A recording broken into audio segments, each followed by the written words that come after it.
Live from Atlanta, Georgia, it's the Zach Ballinger Show, where we help you find your direction through passion and purpose. My name is Zach Ballinger. I'm your host. Thank you guys so much for joining us today. We've got a special guest.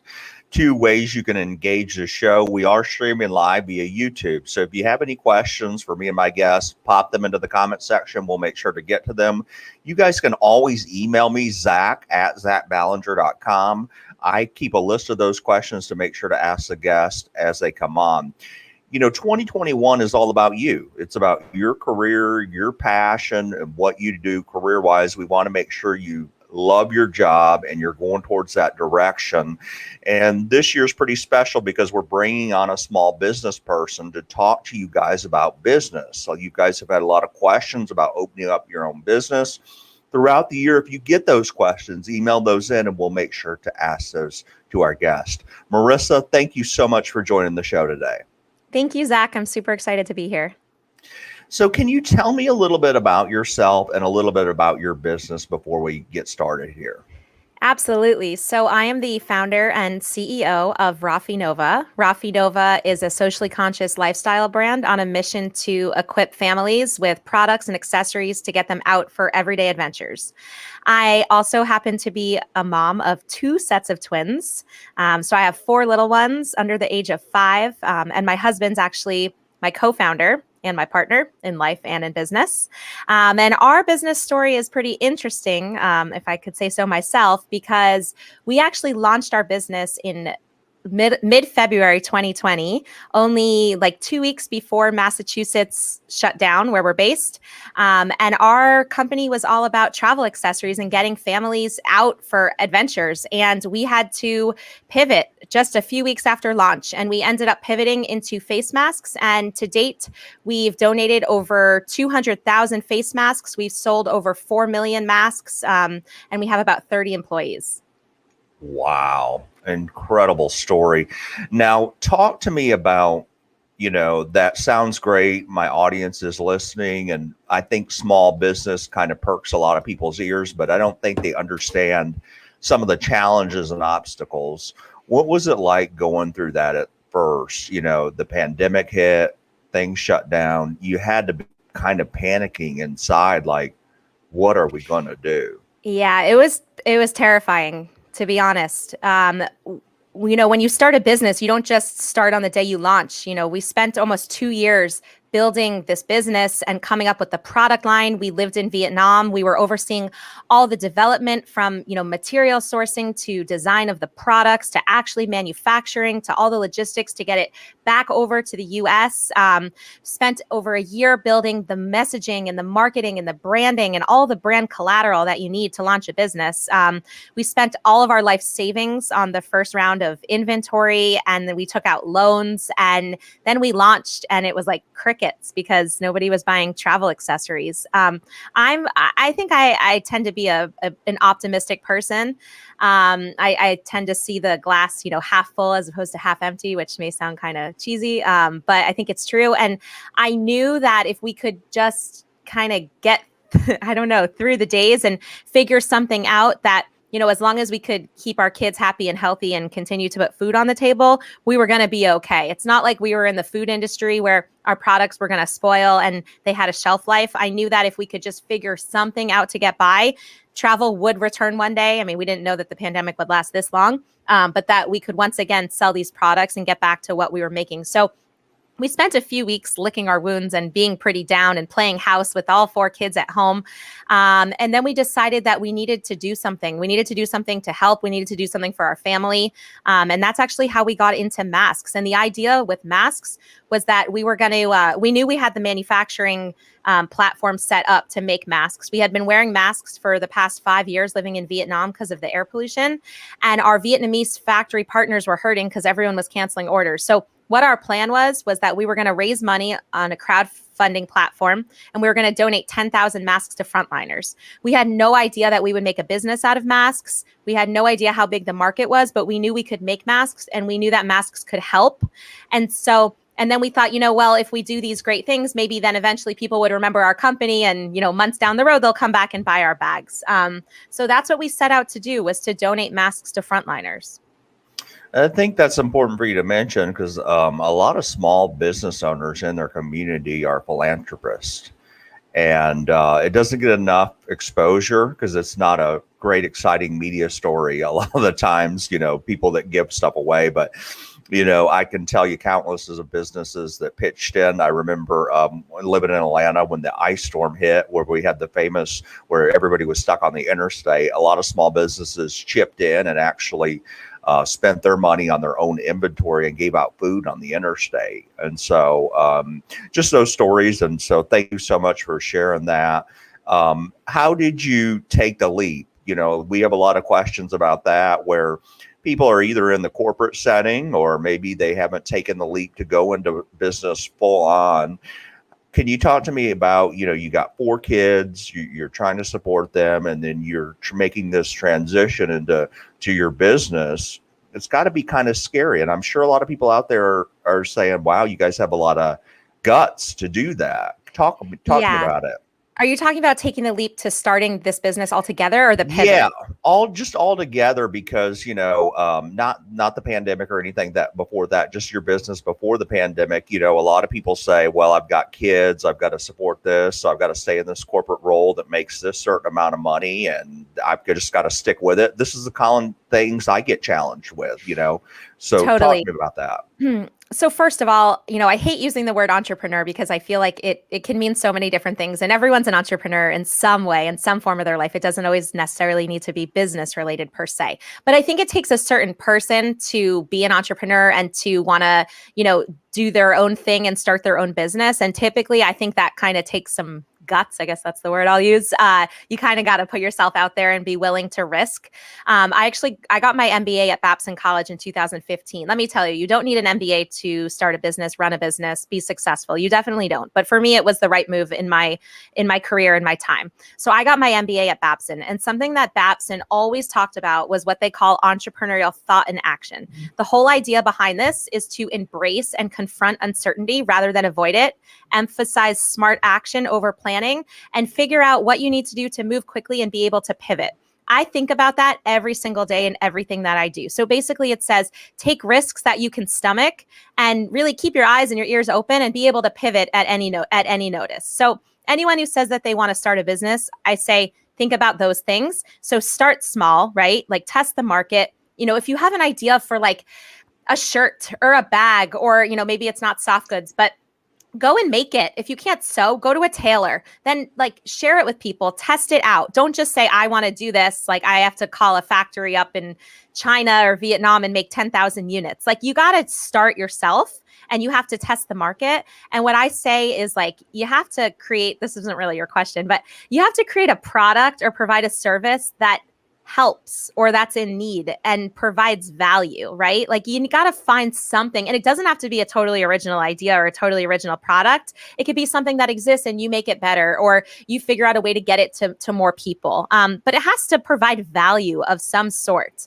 in order for it to work, and you have to be excited about it. Like you got to wake up every day and you got to have that fire and that energy, or it's not going to work.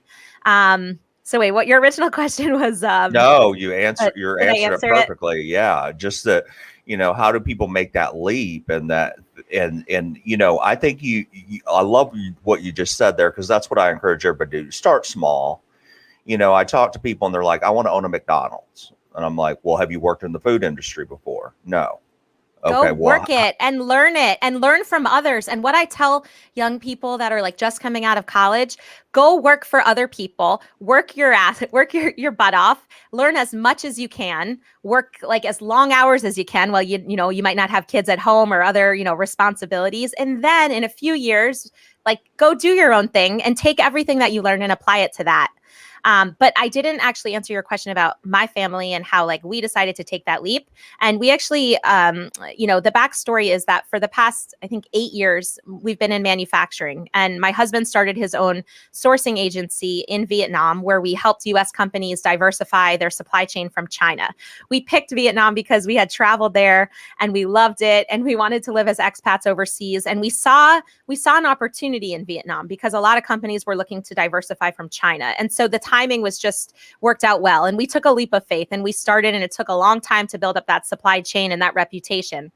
For years, we were helping other businesses make products in Vietnam. So we had the manufacturing expertise. We had the relationships. Relationships are huge.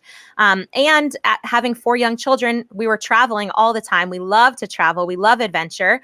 So all that combined, we decided it was time to start our own brand, and it would encompass products that we could manufacture, that we could make, well thought out products with traveling. And so that's how the company came about. We took a leap of faith. We did it. It was the worst time in the history of the world to launch a travel related company. We pivoted, and luckily, the stars aligned and the timing worked. We had the relationships, but obviously it doesn't always work out that way. Gotcha. Thank you so much for sharing. And some of these questions that come in are really common, but I'd like to get to them. So the first question comes in: what business should I choose? That's a good question.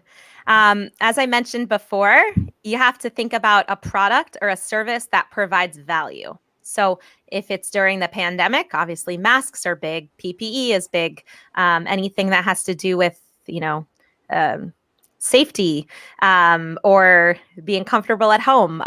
So you have to think about what's something that can provide value to others.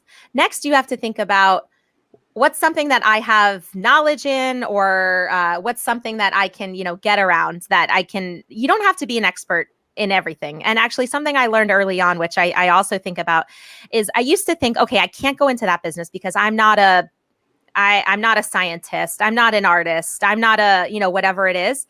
You don't need to be a complete expert in something. I actually think it's really important to be a generalist and to learn a little bit about a lot of things. And so you can hire experts, you can learn more, but you don't need to be an expert in something in order to take it on. And the last point I'm going to make to that question about what business should I be in: what gets you excited? What's going to get you out of bed every morning? What's going to, not that you don't want to not sleep, but what's going to keep you up at night thinking, and you got to be passionate about what you do. You got to find some fire there, or else it's just not exciting, and life's too short for that. Yeah, you go into business, and if you can think about it, like you said, what value you bring, or how can I help people? What can I do to help people? And what can that do? And if I'm helping enough people at a certain price, then I'm going to make money, and that's a business. And so, I think a lot of people just want to get into business, but we've got to really drill down. What are our strengths? What are our abilities? What are our talents? Let's take those. Let's use them. Let's start out small. I encourage side jobs a lot of the times, to get started. Start your business out small. Like you said, before opening that brand new designer t-shirt shop on the corner of your favorite street, why not try to sell your t-shirt over social media? See how many orders you get. See how many people like it. Start off small before you open that restaurant. Start a little catering business. See how many people you can cater to. And that makes things a lot more better, I believe, in to transfer. Absolutely. So the next question comes in. It says, in college, they talk a lot about you must have a business plan before you open a business. Do you make a business plan, and why do I need one? Okay, so I actually did not make a business plan. I did learn that in business school, to make a business plan. Here's the advice from Marissa Goldstein, who just is one person owning, a small business. Prepare.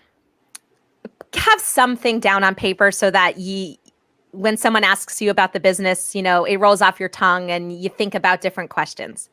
But the biggest thing I've learned in life is you got to be prepared for failure. You got to be prepared to pivot. You have to listen and keep your eyes open.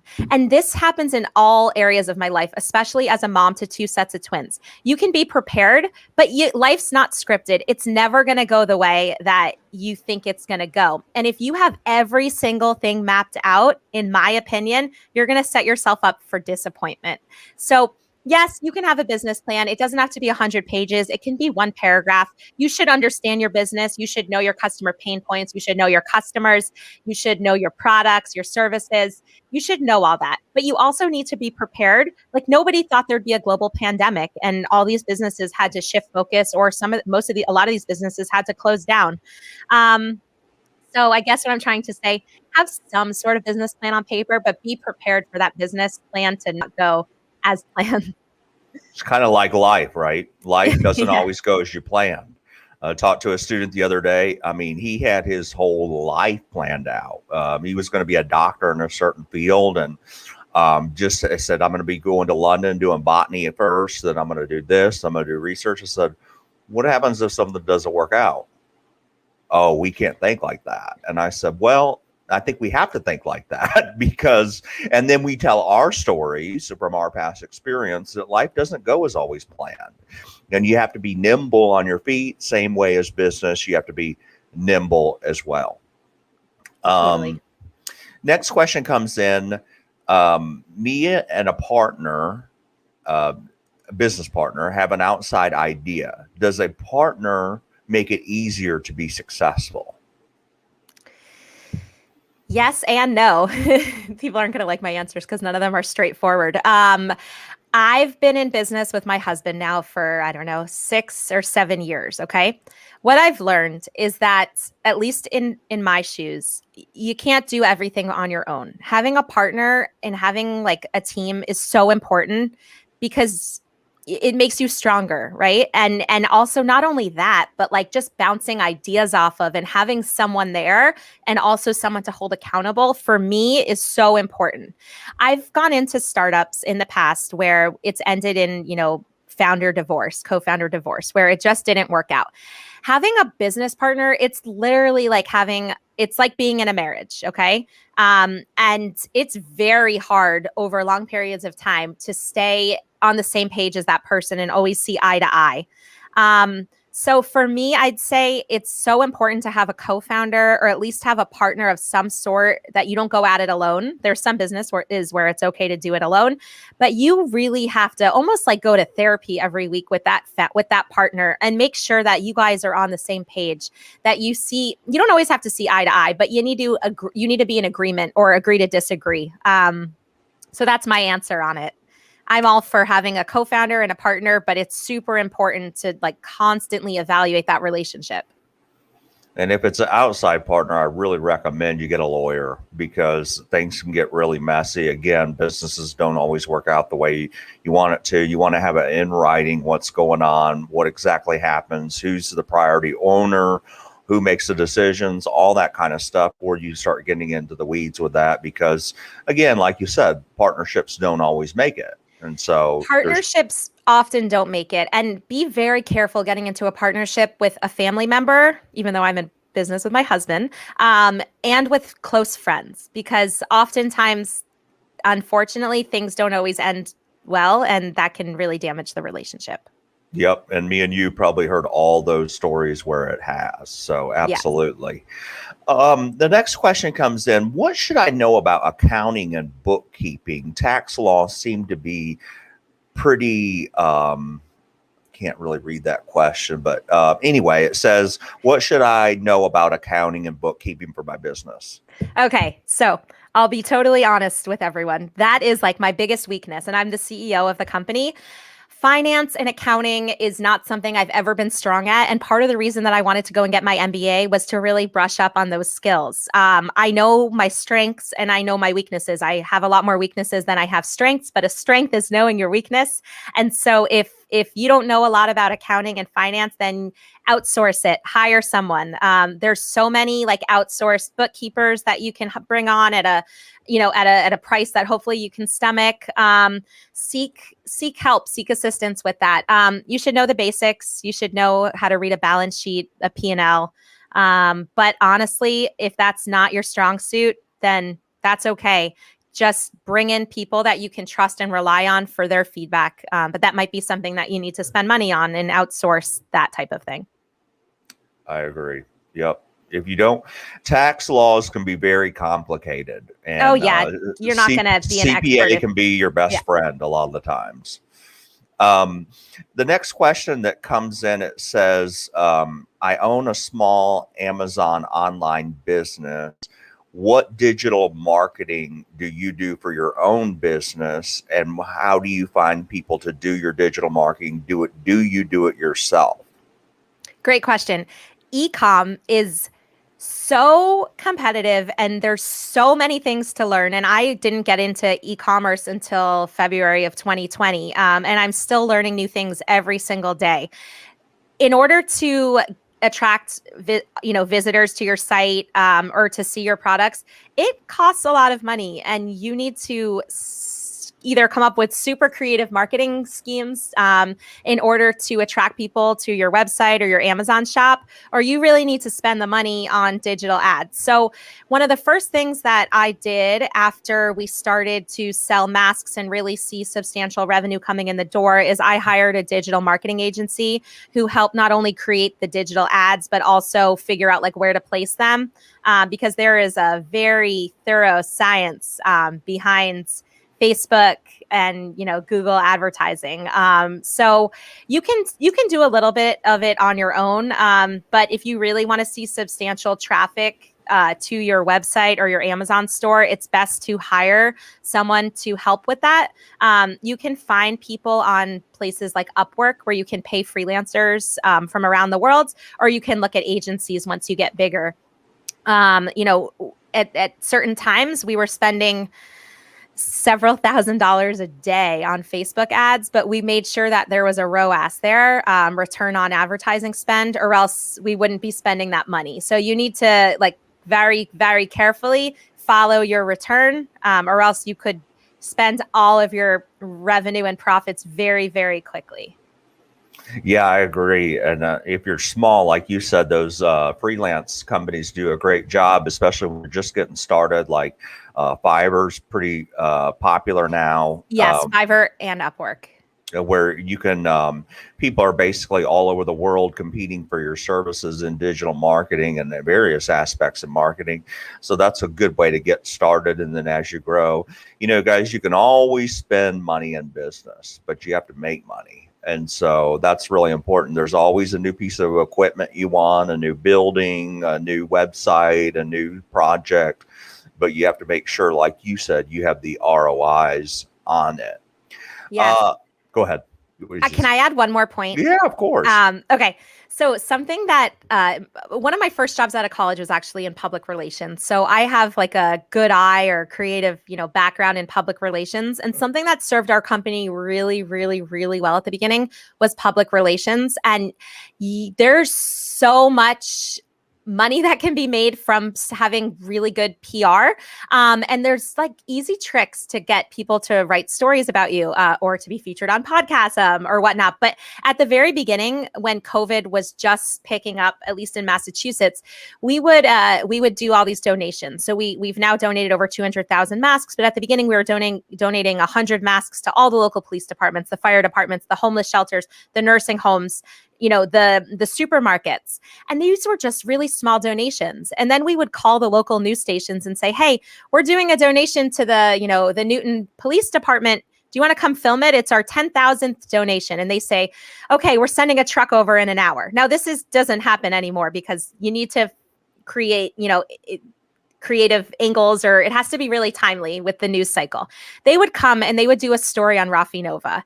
And then we would get 10,000 visitors that day to our website. So and we would donate because that's part of who we are, and we're all about impact. And it wasn't for the PR. I'm just trying to give an example that if you can come up with creative stories, the press will come and cover you. There was a little girl in Minnesota who was deaf, and we have these clear panel smile masks. She raised $2,000 by selling bracelets to raise money to donate these masks to the local hospital, to the audiologist there.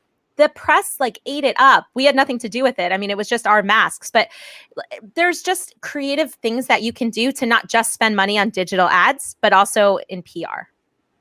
Very good. Thank you so much. And we got one last question that says, I need a storefront in order to operate this particular business. Is it better for me to lease the building or go ahead and buy the building? Because I feel like if I buy the building, I can be investing in real estate, commercial real estate.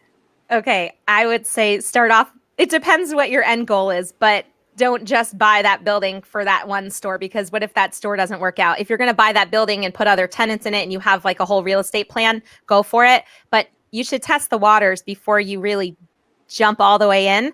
I would lease the space. Not only would I lease the space, but I would maybe think of, right now there's a lot of vacancies in a lot of storefronts because a lot of brick and mortars either closed down or they're taking their businesses online. When we first moved out of our garage, literally, we were in our garage.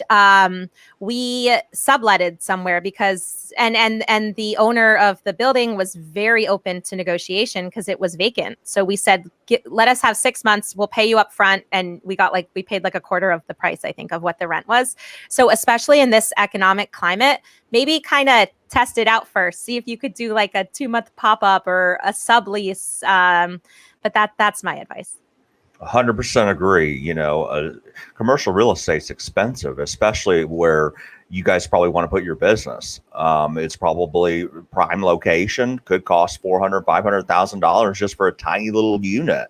And so why have that burden over you while you're trying to grow your business? Why not do a small lease, find creative ways to negotiate, like Marissa said on this. So completely agree. Marissa, where can people find you? Let's say they want to follow you on social media, or they really want to maybe look at your mask or see what you do in business. Share that. Yeah. So you can come to our website, www.rafinova.com. That's RAFINOVA. You can also follow us on Instagram at rafinova_go. And if you have any interest in seeing a mom who's running a business that has 4 littles under the age of 5 and all the craziness that ensues, you can check out our family Instagram page, which is Twins on the Go X2. Awesome. Thank you so much for coming on. We know you're busy as a small business owner and you've got a lot of things you're juggling, especially with 4 little ones, just like you mentioned. My audience is very appreciative of your time, and I think we've learned a lot throughout this half hour. Thank you, Zach. It was a pleasure to be here. And I hope you have a great day.